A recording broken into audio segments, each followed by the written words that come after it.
La guerra siempre elogió a sus generales, pero los golpes más mortales vinieron de mujeres que nadie veía, sin armas, sin uniforme, sin permiso para fallar, con un simple móvil y una valentía que rozaba lo suicida.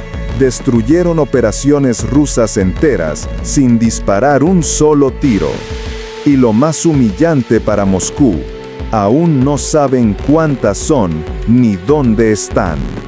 Esta es la historia que Rusia nunca quiso admitir y que cambiará la forma en que ves esta guerra. El final es sorprendente. Sean bienvenidos al canal Archivo Ucraniano.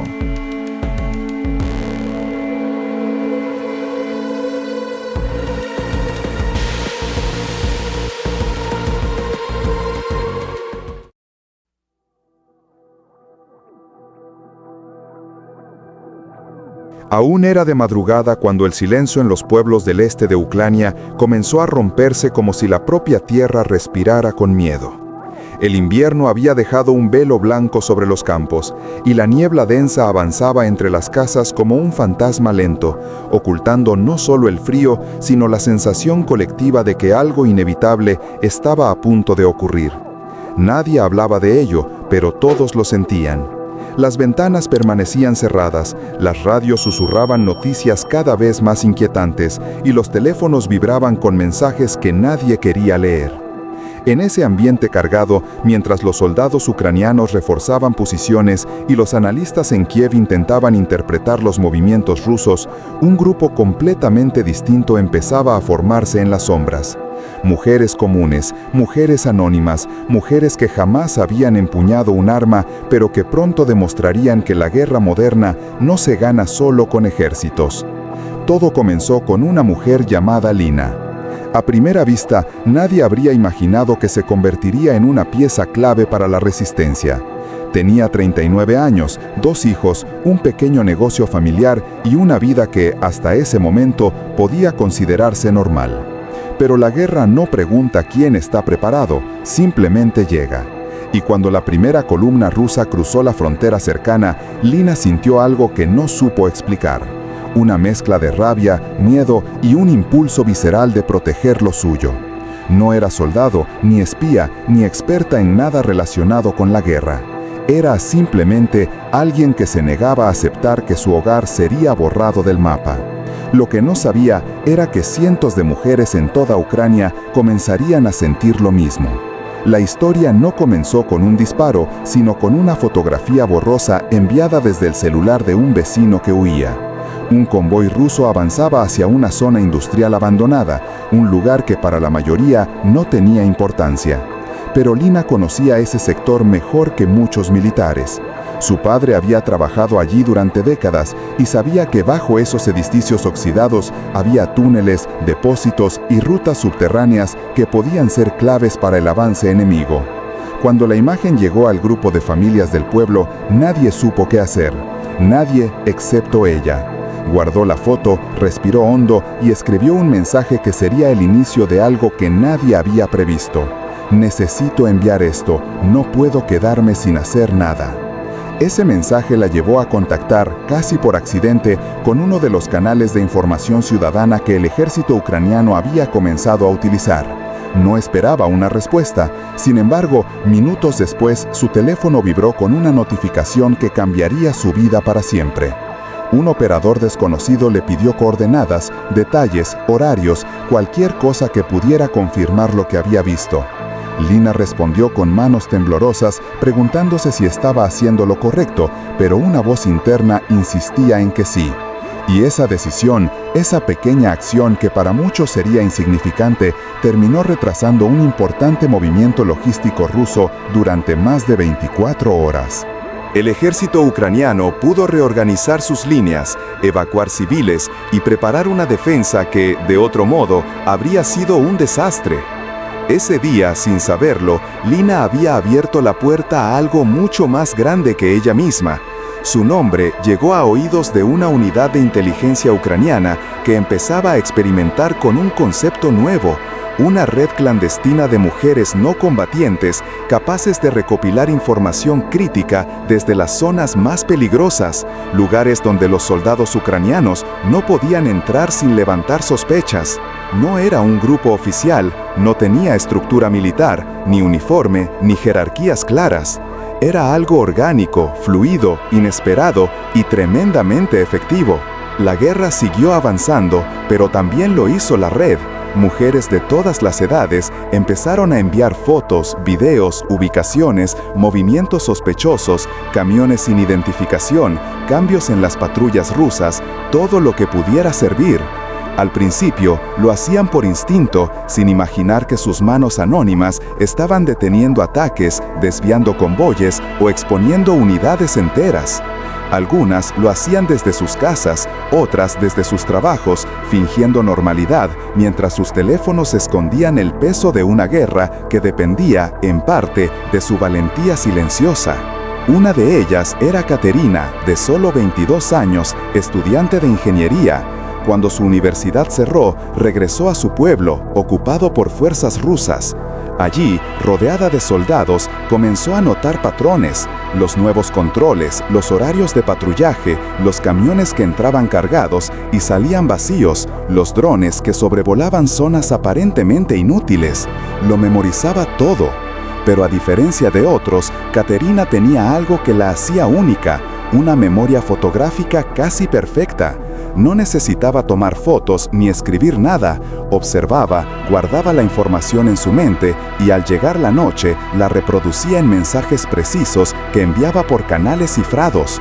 Esa habilidad permitió localizar depósitos de municiones rusos que habían permanecido ocultos durante semanas.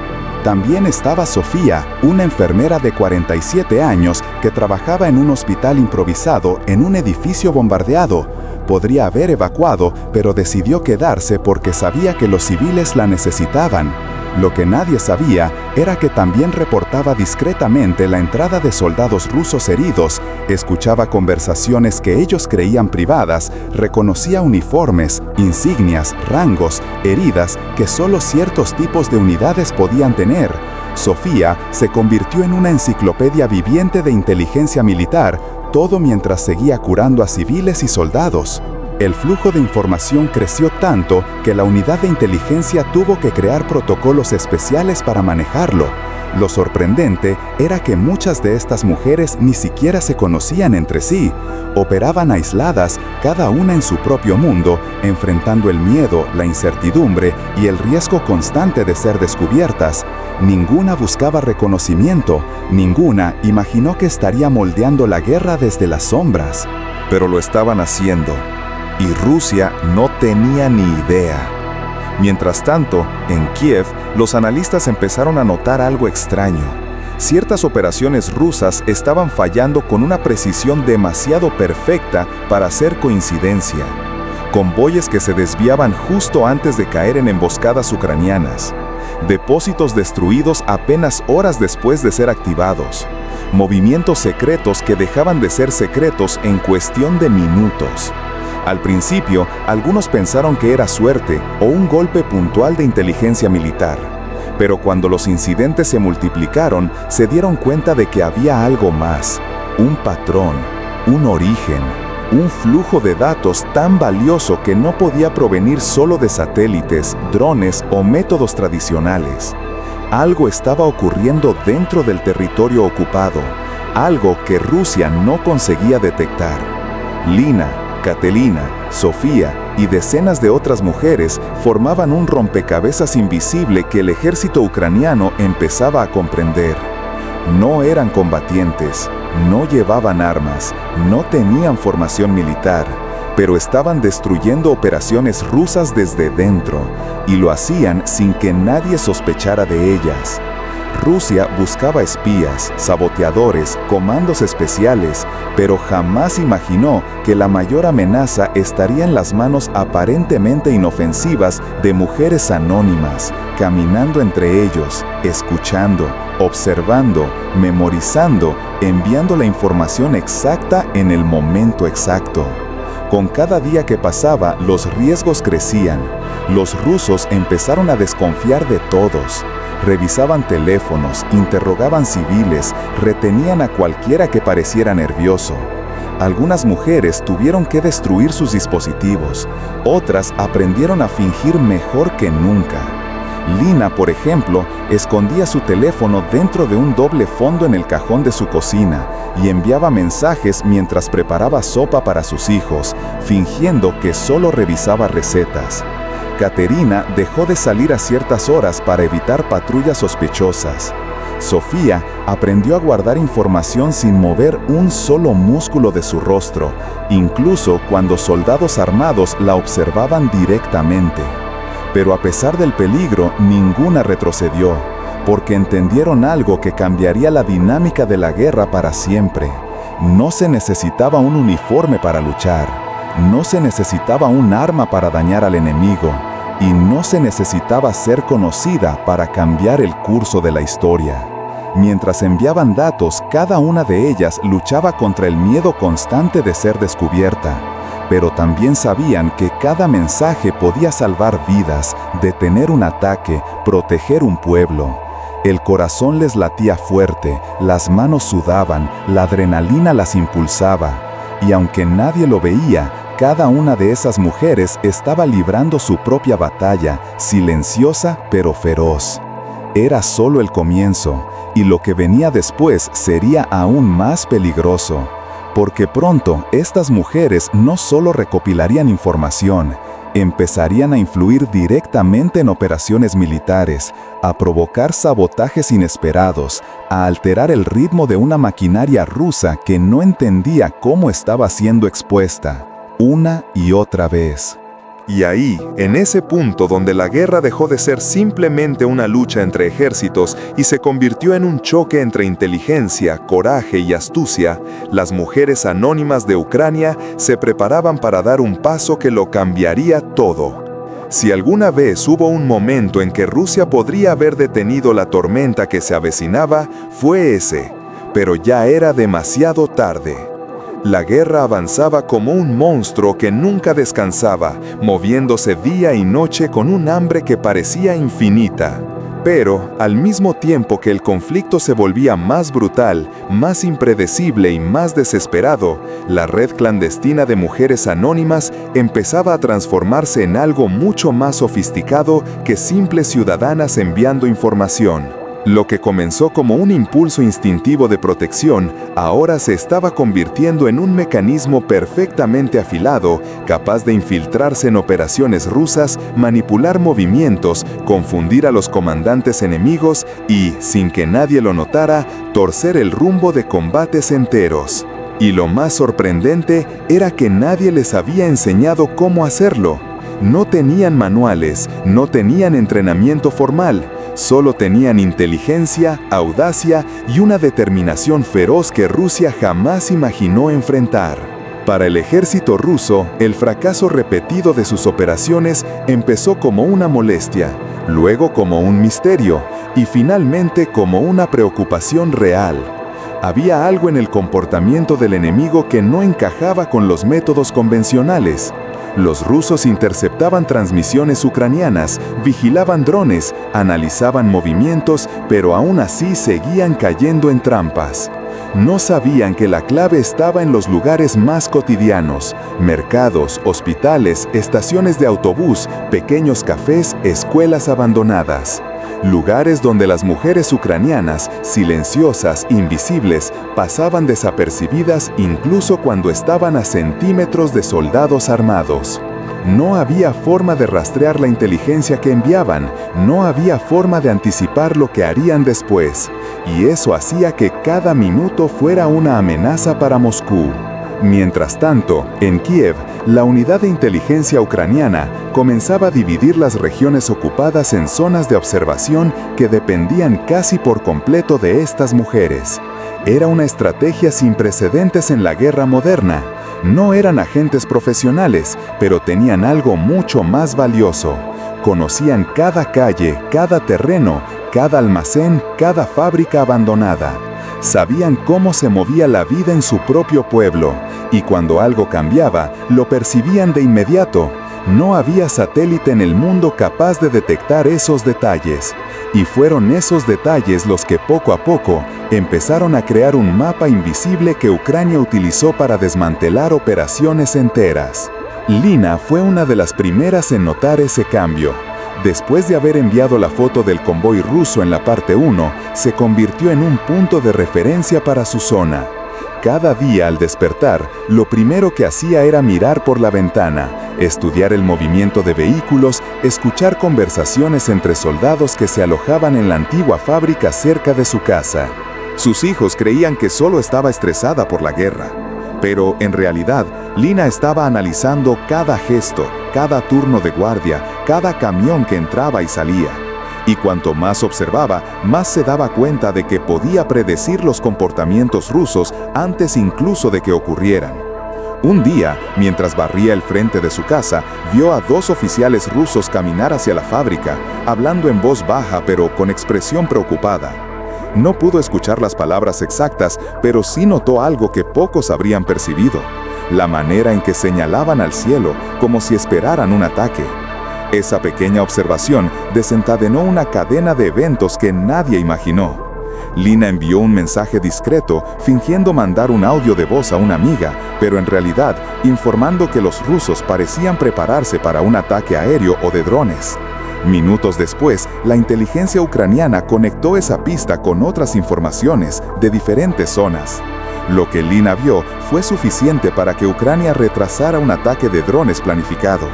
Ese retraso evitó una emboscada rusa diseñada específicamente para derribar los drones y rastrear su origen. Una simple mirada detrás de una escoba salvó no solo equipamiento valioso, sino también la vida de varios operadores. Pero mientras Lina actuaba desde su pueblo, Katerina vivía una situación mucho más peligrosa.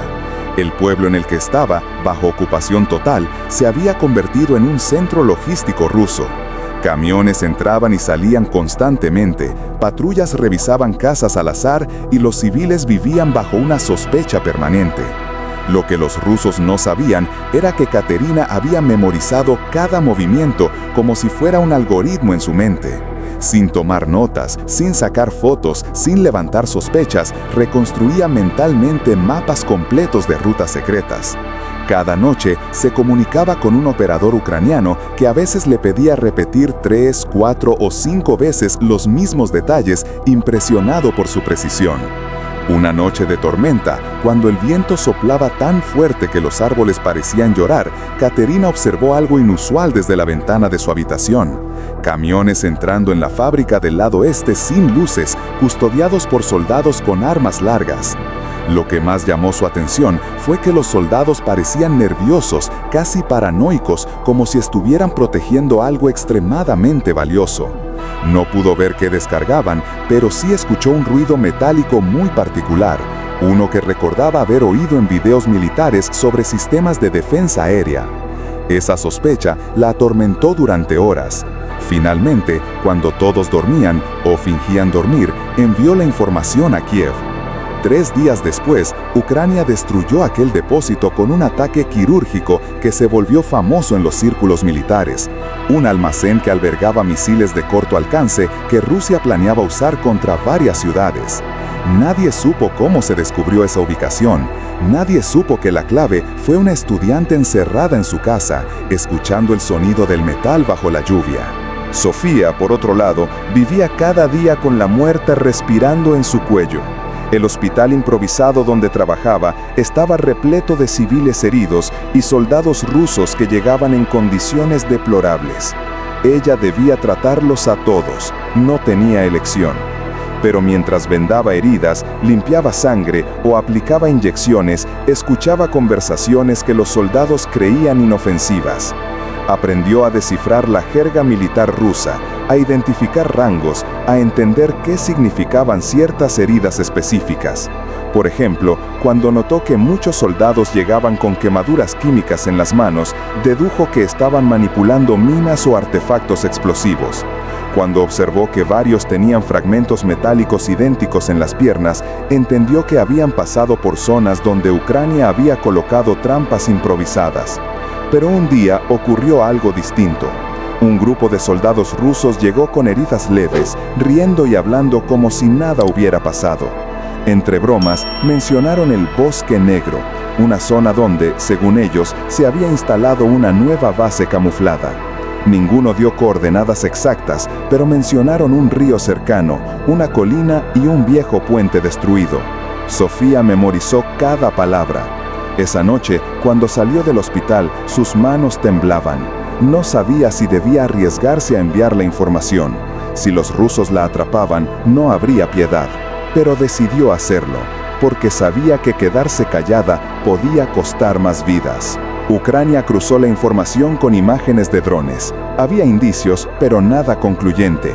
Sin embargo, la precisión de Sofía al describir la posición relativa de la colina al río permitió localizar la base camuflada. Pocas horas después, Ucrania lanzó un ataque controlado que redujo aquel centro logístico a cenizas. Nadie supo jamás que la clave del ataque fue una enfermera que escuchaba a soldados borrachos mientras limpiaba sus heridas. Mientras la red crecía, más mujeres se unían, cada una aportando algo único. Algunas sabían reparar teléfonos y conseguían que dispositivos confiscados siguieran funcionando sin que los rusos lo notaran. Otras fingían vender comida a soldados rusos para acercarse a puntos de control y contarlos. Había quien escondía pequeños dispositivos que detectaban movimientos eléctricos, permitiendo a los ucranianos identificar generadores. Incluso había mujeres mayores que, sentadas en bancos públicos, parecían simplemente conversar entre ellas, pero en realidad estaban identificando la cantidad de soldados que entraban y salían de un edificio. La creatividad de estas mujeres era tan sorprendente que llegó un momento en que la inteligencia ucraniana ya no solo las apoyaba, sino que dependía de ellas. Comenzaron a enviar instrucciones cuidadosamente diseñadas, siempre adaptadas a cada región, sin poner en peligro directo a ninguna de las participantes. Pero aún así, los riesgos crecían. Los rusos empezaron a notar patrones, mensajes que desaparecían, rutas que eran emboscadas, depósitos que explotaban. Y cuanto más intentaban controlar a la población, más poder le daban a la red clandestina, porque la opresión solo hacía que las mujeres se volvieran más discretas, más inteligentes, más invisibles. La tensión llegó a un punto crítico cuando los rusos instalaron un centro de vigilancia en una escuela abandonada. Allí comenzaron a rastrear señales telefónicas y a interrogar personas al azar. Lina fue una de las primeras en notar el cambio. Un soldado ruso la observó durante demasiado tiempo mientras ella estaba en el mercado. No dijo nada, pero sus ojos la siguieron como si intuyera que había algo distinto en ella. Esa noche, Lina apenas pudo dormir. Pensó en dejar de enviar información, en proteger a sus hijos. Pero al amanecer, cuando vio un convoy ruso salir hacia el oeste, entendió que no podía detenerse. No cuando sabía que cada detalle podía salvar a alguien. Respiró hondo, revisó 2 veces la calle y envió un mensaje corto. Movimiento hacia el oeste, vehículos pesados, noche probable para reposicionamiento. Lo hizo con un pulso firme que ella misma no sabía que tenía. Ese mensaje permitió a Ucrania preparar un ataque que detuvo el avance ruso antes de que llegara a una zona densamente poblada. Lina se convirtió en una sombra. Sabía que no podía fallar. Cada día era una cuerda floja, cada mensaje un riesgo. Mientras tanto, Katerina enfrentaba otro peligro. Un comandante ruso, desconfiado de la población local, comenzó a observar a los jóvenes del pueblo con más atención. Interrogaban personas sin motivo, revisaban teléfonos sin aviso, y una noche, alguien intentó entrar a la casa de Katerina. Ella escuchó pasos en la terraza, contuvo la respiración y permaneció inmóvil mientras el intruso revisaba ventanas.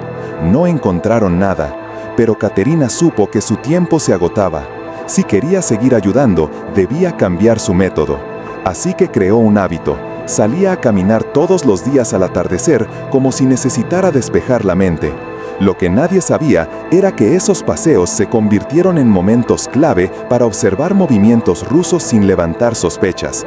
Caminaba lentamente, mirando el suelo, fingiendo estar absorta en sus pensamientos, pero en realidad contaba vehículos, estudiaba rutas, memorizaba matrículas, escuchaba conversaciones. Y lo hacía con una serenidad que la salvó más de una vez. Sofía, en el hospital, también vivía bajo un peligro creciente. Un oficial ruso comenzó a interrogar al personal con frecuencia, sospechando que alguien filtraba información. Era un hombre frío, meticuloso, cuyo silencio era más aterrador que sus palabras. Sofía aprendió a mentir sin pestañear, aprendió a respirar de forma controlada, a mantener la expresión neutral incluso cuando su corazón latía con fuerza. Una vez, el oficial sostuvo su teléfono durante segundos eternos. Finalmente lo devolvió sin decir una palabra. Sofía casi colapsó cuando el hombre se marchó, pero en cuanto recuperó el aliento, envió otro reporte. No podía parar. Sabía que cada información contaba.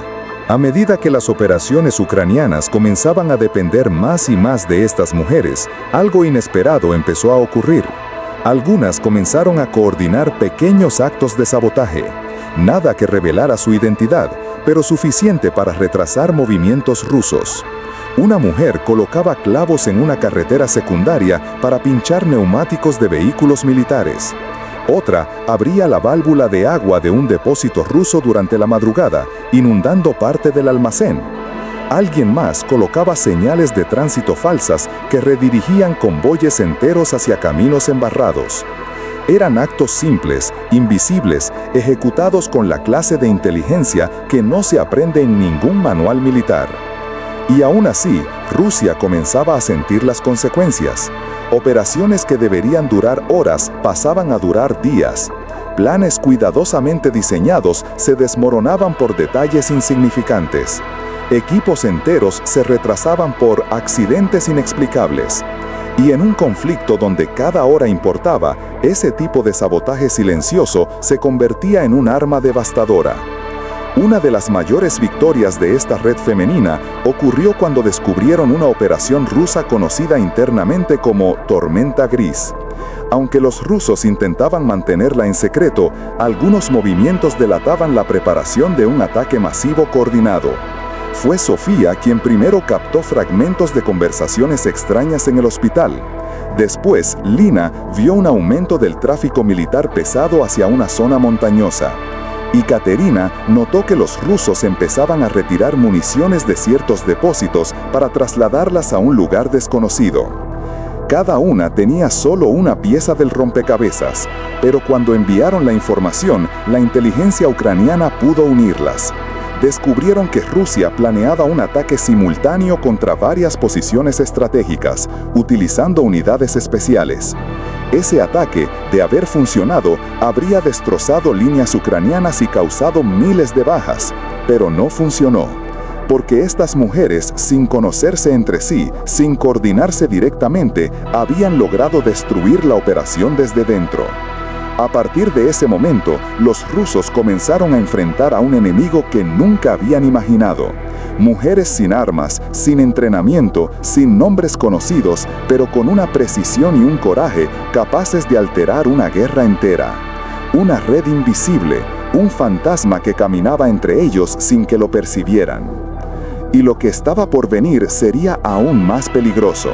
Porque no bastaba con observar, informar o sabotear pequeñas operaciones. El siguiente paso las pondría frente a frente con misiones que hasta soldados experimentados evitarían. Misiones que exigirían un control emocional absoluto, una inteligencia extrema y la capacidad de fingir normalidad mientras cargaban secretos que podían costarles la vida. Misiones que definirían no solo el rumbo de la guerra, sino también el destino de cada una de ellas. El punto de no retorno estaba a minutos de llegar, y ninguna de ellas estaba preparada, pero todas estaban dispuestas.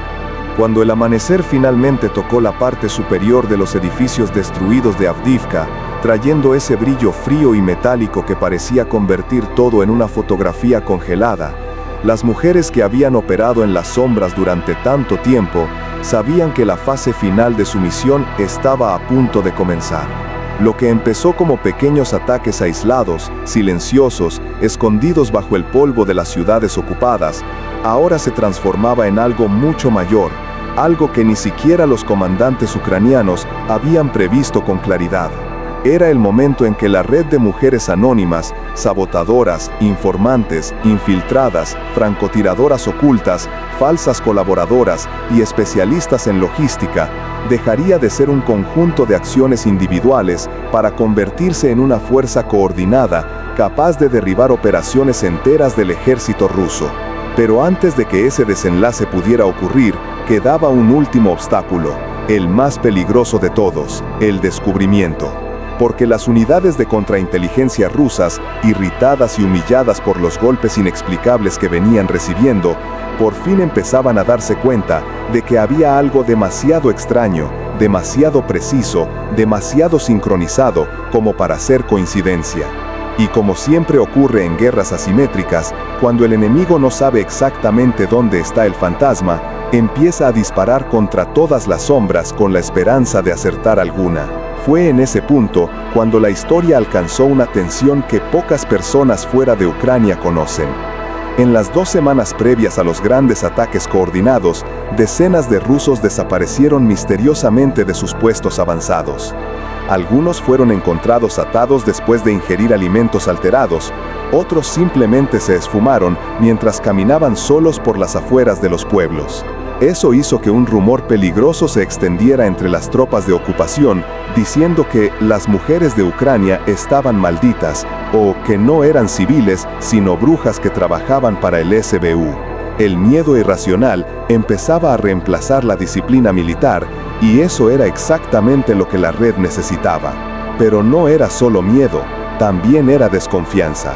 Y cuando soldados armados empiezan a sospechar de cada mujer que cruza su camino, de cada anciana con un pañuelo en la cabeza, de cada joven que carga bolsas, del ambiente se vuelve explosivo. Las mujeres lo sabían, y cada paso que daban estaba calculado no solo para atacar, sino para sobrevivir. Mientras tanto, en la región de Lugansk, Olena seguía desaparecida tras enviar su último informe en un papel oculto dentro de una lata de conservas. Se había infiltrado en un depósito donde se almacenaban municiones de artillería rusa, pero su ruta de escape quedó bloqueada cuando una patrulla cambió de dirección en el último minuto. Durante casi 30 horas, permaneció escondida en un compartimento subterráneo, respirando despacio, apoyando la cabeza en el concreto húmedo y repitiéndose mentalmente las mismas palabras para no perder la cordura. No puedo fallar, no puedo fallar. Cada vez que la tapa metálica sobre ella chirriaba, su corazón se detenía por un segundo. Hubo momentos en que pensó en enviar un mensaje diciendo que estaba comprometida, pero desistió, porque en el fondo sabía que todos estaban esperando por ella para iniciar la fase final de la operación. Y si no ejecutaba su parte, todo el resto se vendría abajo. En el extremo opuesto del país, más al sur, Katerina seguía adelante con lo que se había convertido en una de las operaciones clandestinas más audaces de la guerra. Transportar armas desmontadas hasta sabotadoras infiltradas detrás de las líneas enemigas. Cada trayecto era una danza con la muerte. Y aquella mañana, cuando cruzaba una carretera secundaria llevando piezas de un lanzador portátil escondidas dentro de sacos de patatas, sintió una inquietud que no sabía explicar. Como si algo en el aire estuviera demasiado pesado, como si alguien la estuviera observando. No se equivocaba. Los rusos habían colocado un nuevo control móvil en la ruta que ella calculaba como segura.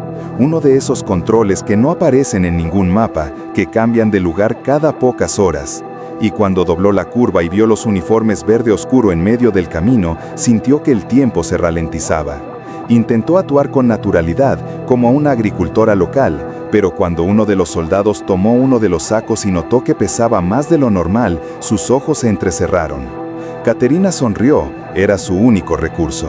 Y cuando él abrió el saco y metió las manos entre las supuestas patatas, tocando las piezas metálicas, ella supo que tenía solo una oportunidad. Pero no huyó, no atacó, no corrió. En vez de eso, soltó una frase que parecía absurda, pero que había calculado con precisión quirúrgica. Ustedes no pueden retrasarme. El comandante espera esto para la cena.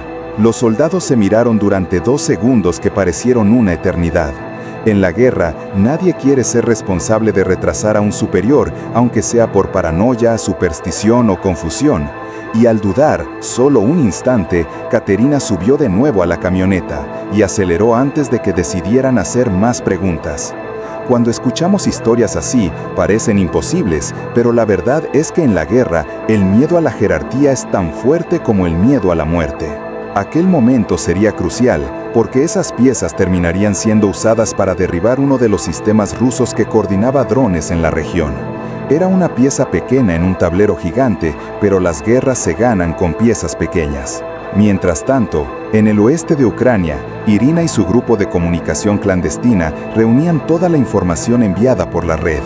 La sala donde trabajaban era tan estrecha que parecía un trastero abandonado, con cables improvisados y ordenadores viejos. Pero la cantidad de datos que fluía por allí valía tanto como el oro.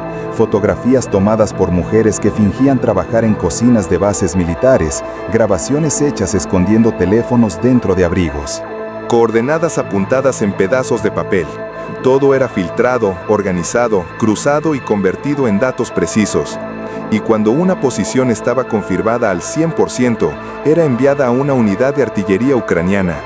Aquellas mujeres, que oficialmente ni siquiera existían, habían destruido más operaciones rusas que algunos batallones completos. Pero ahora había algo mayor en marcha. Un ataque coordinado desde varias regiones ocupadas, todas alimentadas por información proporcionada por la red. Era la primera vez que harían algo en gran escala. Y era también la última oportunidad antes de que los rusos descubrieran la identidad de algunas de ellas. El reloj corría. Al mismo tiempo, en Mariupol, Yulia estaba en su puesto, o más bien, en lo que quedaba de él. Tras meses infiltrada, fingiendo colaboración, había logrado colocar dispositivos improvisados que permitían rastrear camiones rusos que transportaban piezas de repuesto para sistemas de artillería. Y esa noche, después de ver un convoy partir hacia Melitopol, envió su último mensaje antes de desaparecer de las comunicaciones. Ya salió, si actúan ahora, lo logran. Ese mensaje sería decisivo para destruir una de las rutas logísticas más importantes de los rusos en el sur. El ataque coordinado comenzó a las 4:17 de la madrugada. Una hora elegida no al azar, sino porque era el momento en que la mayoría de las patrullas rusas estaba cambiando de turno, un instante vulnerable, caótico. En Jersón, granadas colocadas por mujeres que fingían trabajar en la limpieza de instalaciones explotaron al mismo tiempo, destruyendo generadores y dejando un edificio de mando completamente a oscuras. En Lugansk, información proporcionada por Olena, que finalmente logró escapar arrastrándose por un túnel de drenaje, permitió un ataque de precisión contra depósitos de munición que ardieron durante horas, iluminando la noche con columnas naranjas visibles a kilómetros. En el norte, un grupo de francotiradoras, compuesto en parte por mujeres entrenadas en secreto durante meses, eliminó comandantes de reconocimiento, creando una confusión que impidió la respuesta inicial. Cada disparo parecía llevar meses de dolor contenido, familias destruidas, vidas arrancadas por la guerra. Y en el sur, el sabotaje de Katerina permitió que un sistema de drones ruso fuera interceptado por completo. La mitad de los drones que debían despegar esa mañana jamás lo hicieron. Fue una sinfonía oscura, coordinada, precisa e increíble para cualquiera que la observe desde fuera. Porque la verdad, esa que casi nadie cuenta, es que gran parte de estas operaciones solo fueron posibles gracias a las mujeres anónimas que actuaron como fantasmas detrás de las líneas enemigas. Pero toda operación tiene consecuencias, y ahora ellas enfrentaban una última misión: desaparecer antes de que los rusos comprendieran la magnitud del ataque. Irina envió las últimas transmisiones antes de quemar todos los registros. Katerina desmontó su equipo y escapó por una ruta que solo los habitantes locales conocían. Olena caminó durante horas hasta encontrar una familia dispuesta a esconderla. Yulia continúa desaparecida hasta hoy. A la mañana siguiente, las radios rusas transmitían mensajes desesperados. El comandante de una brigada gritaba, preguntando quién demonios estaba filtrando información al enemigo. Otro exigía explicaciones sobre cómo esos ataques sincronizados habían sido posibles. Nadie sabía responder. Y cuando no hay respuestas, hay miedo. Y cuando hay miedo, hay derrota. Ucrania tuvo muchas victorias simbólicas a lo largo de la guerra, pero pocas fueron tan silenciosas, tan precisas y tan inesperadas como esta. No aparecieron en los titulares, no fueron anunciadas con fanfarria, no se celebraron con discursos. Fueron acciones invisibles, realizadas por mujeres cuyos nombres quizá nunca se revelen. Mujeres que arriesgaron todo, sus vidas, sus hogares, sus familias, para destruir operaciones rusas que parecían indestructibles. Y aunque casi nadie lo sepa, aquellas horas marcaron un giro estratégico que aún hoy resuena en los bastidores de la guerra. Si llegaste hasta aquí, es porque quieres entender lo que realmente ocurre detrás de las líneas oficiales. Y historias como esta, intensas, ocultas, basadas en relatos reales, son solo una parte de lo que Archivo Ucraniano va a mostrar. Así que si quieres seguir explorando la guerra tal como es, y no como la cuentan los titulares, considera acompañar para no perder las próximas historias. Porque existen guerras dentro de la guerra. Y esta fue una de ellas.